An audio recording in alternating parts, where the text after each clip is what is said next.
Welcome to Donmar TV News Channel. President Rodrigo Duterte joins the entire nation in mourning the passing of former President Benigno Aquino III. President Duterte also thanked the former president for his service to the country and expressed his deepest sympathies to the family of the former chief executive. The chief executive also urged Filipinos to take this opportunity to unite in prayer and set aside the differences to pay respect to a leader who has given his best to serve the Filipino people. It is with profound sadness that I learned of the passing of the former President, Benigno S. Aquino III, this morning.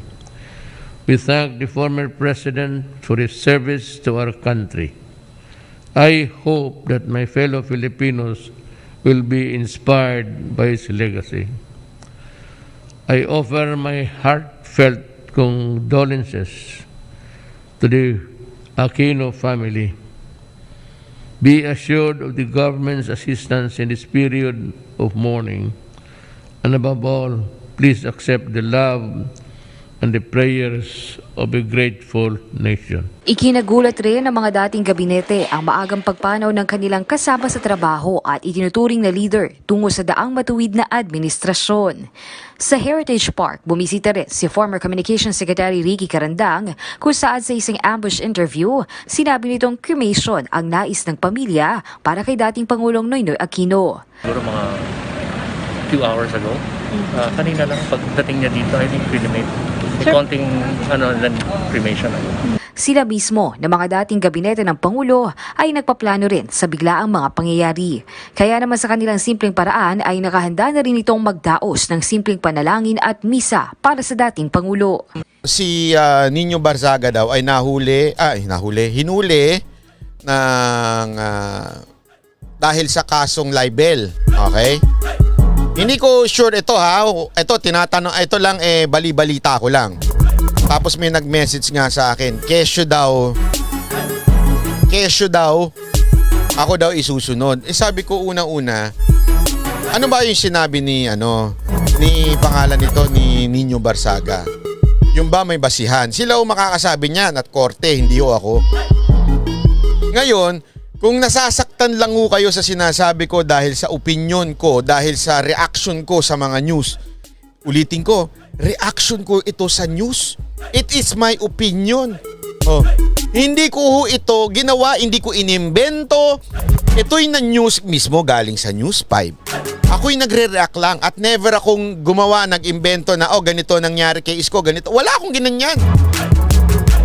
Maraming salamat sa Malacanang dahil nag-reach out sila. Maraming salamat kay Presidente Duterte dun sa kanyang nararamdaman namin na sinseridad na pagkokondol sa pamilya namin. Thank you kay Executive Secretary Mejaldea dahil he offered us everything that we wanted. Under normal circumstances, Noy served in Congress, Noy served in the Senate, and he could have been lying in state in Malacanang. But nire-respeto namin na hindi pa lahat ng tao sa Pilipinas ay nababakunahan.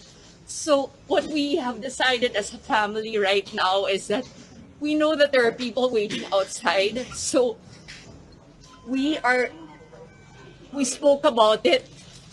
Our plan was really to just take the urn of our brother with us. Pero bibilisan lang namin ito at maraming salamat sa Pulis ng Taguig sa kanilang pagpunta dito para bigyan kami ng assistance. Nagkausap kami ni pangalan nito, ni Nino Barzaga. So, tinanong ko sa kanya, ano ba kasi ginagawa mo? Ano na naman niya kasi pinagagawa mo kaya ka nakakukulong? Hindi, sabi niya, for the record, okay? For the record, he is treated very well by Manila. Okay, for the record, sinabi niya yon. Maayos ang treatment sa kanila ng Manila Police, maayos ang treatment sa kanya. Tumawag si Nino Barzaga kanina. Yan ang sabi niya sa akin. So, dahil doon, palakpakan natin. Kahit na binabanatan ni Nino Barzaga si Isko, maayos ang treatment nila Colonel Ibay at saka ng buong kung sino man yung nagha-handle sa kanya. So, palakpakan natin. Okay? At ang sabi rin niya, yung kaso niya, hindi naman kaso yon galing kay Isko. So nililinaw, walang kinalaman si Isko Moreno sa kaso ni Nino Barsaga according kay Nino. Okay? Ang kanyang kaso ay dati daw niya pang kaso, dati niya pang warrant sa isang public official. Hindi rin kay Brosas ha, hindi rin kay Brosas. Matagal niya na pala yung kaso na hindi ko alam kung anong dahilan, kung anong nangyari. So basta hindi ho, ang nililinaw ni Nino sa akin kanina, hindi galing yan kay Isko. Walang kinalaman si Isko sa pagkahuli kay Nino Barsaga. Yun lang. Okay? So malinaw ho yan. Palakpakan ho natin. Nananawagan po ako dun sa mga may idol kay Mayor Isko. Lipat po muna kayo ng channel. Sige na, bibigyan ko kayo ng time. 10 seconds. 10, 9, 8, 7, 6, 5, 4, 3, 2, 1, 0. Oh, so kung ayaw nyo masaktan, wala na ho kayo siguro ngayon, ha? Okay? So babayo na ho yung mga may idol ho kay Mayor Isko. Lipat na ho muna kayo. Okay? Lipat na muna. Sige na.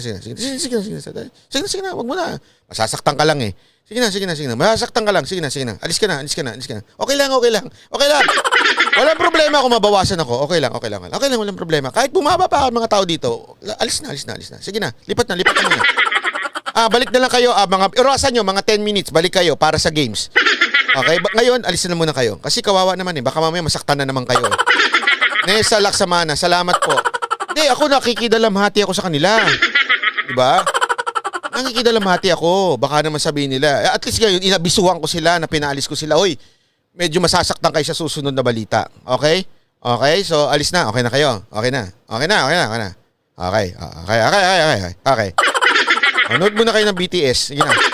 Nood muna kayo ng BTS. Okay? Samantala, pinuri ng medical experts mula sa Israel ang pag-handle ng Taguig LGU sa mga bakuna. Ito ay kasabay ng pagbisita nila sa Mega Vaccination Hub. Okay. Bali, hindi ho yung Maynila ang pinuri. Sa Taguig po. So, alam mo naman, gusto nila laging number 1 di ba? Ay ngayon, hindi sila number 1. Ito, pinupuri ang Taguig ngayon. Hapon, Quezon City, ngayon Taguig. Hindi ako nagbalita dyan, ha? Yung news. Wala akong kinalaman dyan. Di ko kilala yung mga yan. Itong mama na ito, di ko kilala yan. Wala akong kinalaman dyan. Baka masaktan sila, kaya pinalis ko na muna, di ba? Ng lungsod. Ayon sa mga eksperto, nakita nila ang professionalism ng LGU pagdating sa proseso ng vaccination. Isa kasi sa nakikita Mga taga-Israel ito, ha? Nakita nila yung ano.